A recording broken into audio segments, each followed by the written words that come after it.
Assalamualaikum warahmatullahi wabarakatuh. Saya Feni Nindi Suryani akan menjelaskan tentang akuntansi simpanan dari bank lain.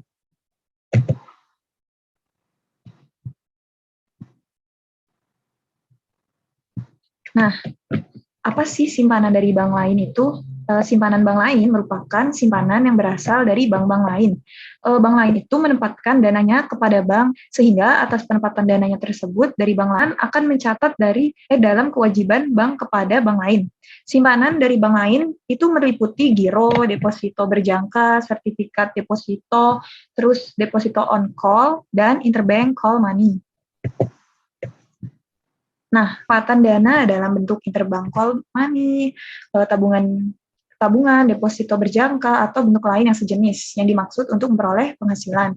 Lalu penempatan pada bank lain itu disajikan di neraca sebesar nilai bruto tagihan bank.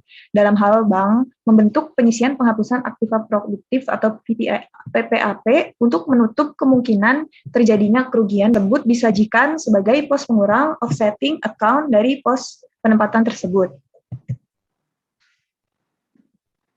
Nah, selanjutnya giro bank lain. Apa sih giro bank lain? Giro bank lain itu merupakan rekening giro yang dimiliki oleh bank lain dan merupakan kewajiban bank kepada bank lainnya. Simpanan ini diperlukan antara bank pemilik rekening giro dan penerbit rekening giro. Misalnya untuk ATM bersama, kayak gitu. Nah, tujuan lainnya itu juga buat memelihara likuiditas bank masing-masing dengan cara melakukan utang piutang antar bank. Di sini ada perlakuan akuntansi giro bank lain. Yang pertama, transaksi rekening giro bank lain diakui sebesar nominal setoran atau diakui pada saat dananya diterima dan setoran clearing diakui pada saat clearing efektif. Lalu yang kedua, saldo giro bank lain itu disajikan sebesar kewajiban bank kepada pemilik rekening giro bank lain. Lalu yang ketiga, bank akan memberikan jasa giro dan jasa giro tersebut tidak akan dikenai. Di sini ada contohnya nih. Yang pertama, pada tanggal 5 Januari 2013, PT Bank Sejahtera membuka rekening giro di Bank Perbanas Jakarta melalui transaksi lalu lintas pembayaran giro atau clearing sebesar 100 juta rupiah. Jadi nanti jurnalnya di Bank Perbanas pada 5 Januari itu debitnya giro BI sebesar 100 juta rupiah, lalu kreditnya giro bank lain sebesar 100 juta rupiah. Nah, contoh kedua yaitu jasa giro. Misalkan jika Bank Perbanas memberikan jasa giro 3% dihitung dari saldo terendah, maka jasa giro yang dibayarkan pada Bank Sejahtera sebagai berikut. Jasa gironya jadinya 98.995.000 rupiah dikali 3%. Dikali 27/365. Nah, di sini hasilnya jadi 219.687,53 rupiah.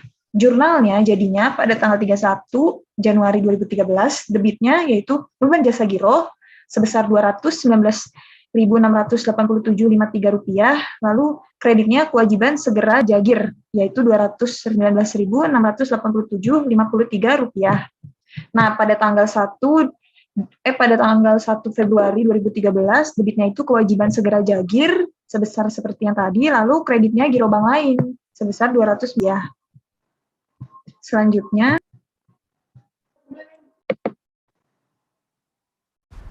nah, di sini ada prosedur akuntansi giro pada bank lain di dalam negeri dan di luar negeri. Kalau yang di dalam negeri ini, beberapa kantor cabang bank ditunjukkan sebagai pengelola rekening kas negara. Rekening kas negara itu cara tersebut dipergunakan untuk menampung pendapatan. Persepsi tersebut harus dilimpahkan ke rekening kas negara seminggu 2 kali, yaitu setiap hari Selasa dan Jumat.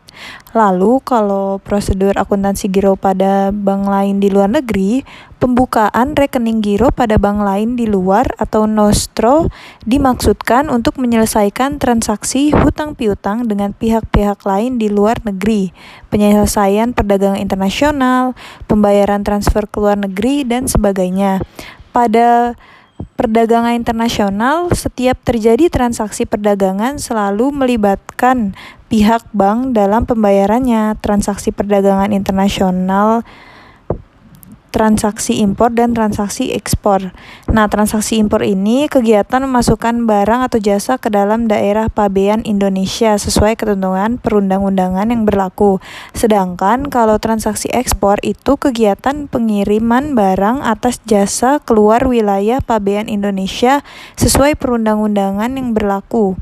Cara-cara pembayaran perdagangan Indonesia itu pada dasarnya ada dua jenis, yaitu pembayaran tanpa LC atau letter of credit, dan yang kedua pembayarannya menggunakan LC. Nah, di LC ini yang pembayaran tanpa LC itu advance payment, yaitu adalah pembayaran yang dilakukan pembeli sebelum barang dikirimkan atau dikapalkan. Lalu kalau pembayaran yang menggunakan letter of credit itu payment atau pembayarannya adalah pembayaran kepada penjual eksportir dilakukan oleh bank pembayar atau di luar negeri yang ditunjuk oleh bank pembuka LC di dalam negeri pada saat menyerahkan dokumen-dokumen yang diminta dalam LC tersebut. Lalu ada negosiasi juga, seperti itu. Kemudian yang ke slide selanjutnya adalah deposito berjangka. Nah, apa sih deposito itu? Deposito adalah sejenis produk investasi atau tabungan yang dapat ditawarkan oleh bank kepada masyarakat. Nah, tabungan deposito itu juga dapat berfungsi sebagai alat investasi jangka panjang maupun jangka pendek. Dengan menginvestasikan uang dalam deposito berjangka, seseorang mempunyai pilihan jatuh tempo. Jadi ada waktu 1, 3, 6, 12 bulan atau 24 bulan. Seseorang akan dikenakan denda atau penalti dengan tidak mendapat hasil apapun apabila seseorang itu mencairkan dana deposito sebelum jatuh tempo. Nah, di sini ada jenis penalti. Yang pertama adalah penalti yang dihitung sekian persen dari bunga sebelum pajak. Yang kedua, dihitungnya sesudah pajak. Yang ketiga, dihitung sekian persen dari nominal deposito. Lalu ada keuntungan deposito. Jadi, keuntungan deposito itu bisa dari pihak bank dan pihak nasabah. Kalau dari pihak bank, pertama, sebagai salah satu sumber dana utama bagi bank yang relatif mudah didapat dari masyarakat. Lalu bisa mengingat masa jatuh temponya sudah ditentukan pada saat awal, maka bank dapat mengalokasikan dana tersebut secara optimal. Terus yang ketiga, bisa deposito itu berjangka, dapat dipergunakan oleh bank sebagai sarana pemasaran untuk memperkenalkan dan menjual produk-produk lainnya. Lalu keuntungan untuk masyarakatnya juga ada nih. Yang pertama, tingkat bunga relatif lebih tinggi.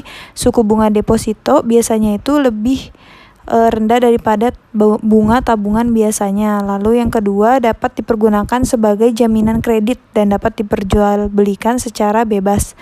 Yang ketiga, tempat penyimpanan dana yang aman karena dijamin oleh lembaga penjamin simpanan atau LPS sesuai dengan ketentuan yang berlaku. Slide selanjutnya adalah sertifikat deposito. Nah, sertifikat deposito itu produk bank yang mirip dengan deposito tapi beda prinsipnya. Sertifikat deposito itu instrumen utang yang dikeluarkan oleh bank dan lembaga keuangan lain kepada investor. Sebagai pertukaran peminjaman uang institusi untuk masa waktu yang ditentukan, investor bisa mendapat hasil berupa suku bunga yang cukup tinggi. Jadi, sertifikat deposito itu merupakan alternatif pertama bagi pihak perbankan untuk memenuhi kebutuhan dana jangka pendeknya. Pencairan sertifikat deposito itu bisa dilakukan setelah jatuh tempo. Tapi, kalau misalkan investor itu perlu dana, maka dapat pula sertifikat itu diperjualbelikan ke lembaga ataupun pihak umum. Perbedaan sertifikat deposito dengan deposito. Jadi di sini kita bisa ngelihat perbedaannya. Yang pertama, bunga sertifikat deposito itu bisa diperhitungkan di muka. Lalu yang kedua, sertifikat deposito itu diterbitkan atas unjuk, sedang deposito diterbitkan atas nama. Jadi, sertifikat deposito siapapun dia dapat mencairkan dalam sertifikat deposito tersebut. Lalu yang ketiga, sertifikat deposito itu dapat diperjualbelikan dan dipindah tangankan. Yang keempat, sertifikat deposito itu tidak dapat diperpanjang secara otomatis. Selanjutnya yaitu deposito on call. Nah, deposit on call ini merupakan penempatan deposito dalam jangka pendek yang dilakukan antar bank. Dapat juga berupa pinjaman antar bank dalam bentuk deposit on call. Bank yang kekurangan likuiditas itu bisa meminjam dana dalam bentuk DOC kepada bank lainnya dan menerima penempatan DOC itu dari bank lain, sehingga diberlakukan sebagai kewajiban jangka pendek bagi bank yang meminjam. Nah, di sini ada contoh soal yang pertama. Pada tanggal 10 Januari 2013, PT Bank Sejahtera membuka rekening DOC di Bank Perbanas Kuningan Jakarta sebesar 500 juta rupiah. Sumber dana berasal dari dana giro Bank Sejahtera yang ada di Bank Perbanas.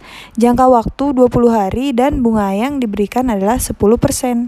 Maka, jurnal yang ditulis adalah pada tanggal 10 Januari 2013, debitnya itu ada giro bank lain, Bank Sejahtera, sebesar 500 juta rupiah dan kreditnya deposit on call Bank Sejahtera sebesar 500 juta rupiah.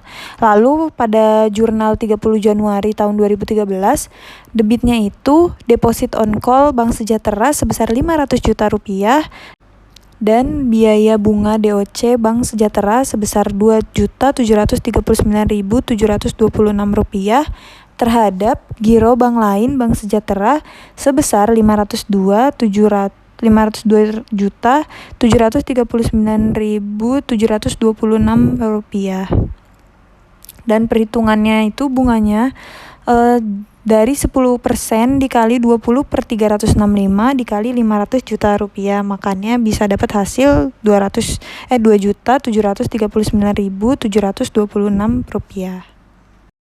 Selanjutnya ada interbank call money. Interbank call money ini merupakan pinjaman antar bank yang terjadi dalam proses clearing. Nah, dalam transaksi clearing ini yang diselenggarakan oleh BI setiap hari kerja dan selalu saja ada yang kalah dan ada yang menang. Pengertian call money itu sendiri adalah kredit atau pinjaman yang harus dilunasi dan dibayar apabila sudah ada tagihan atau panggilan dari pihak pemberi segera dana atau kreditor. Jangka waktu kredit ini berkisar antara sehari sampai 7 hari atau seminggu. Pemberian call money dapat berbentuk one day call money, di mana harus dilunasi dalam 1 hari. Call money dapat juga berbentuk two call day money, di mana masa pelunasannya itu 2 hari. Call money atau dalam bahasa Indonesia juga disebut pinjaman singkat adalah sebuah kontrak pinjaman yang secara otomatis diperbarui setiap hari kecuali pemberi pinjaman itu atau peminjam menyatakan pengharapan pengembalian uang dalam waktu dekat. Di sini ada beberapa ketentuan yang perlu diperhatikan berkaitan dengan fasilitas call money, antara lain yang pertama, fasilitas call money diberikan di lembaga clearing kepada bank-bank yang mengalami kekalahan clearing dan kekurangan likuiditas. Yang kedua, besarnya pinjaman call money tidak boleh melebihi kalah clearing hari ini. Lalu yang ketiga, instrumen pinjaman dapat berupa promise.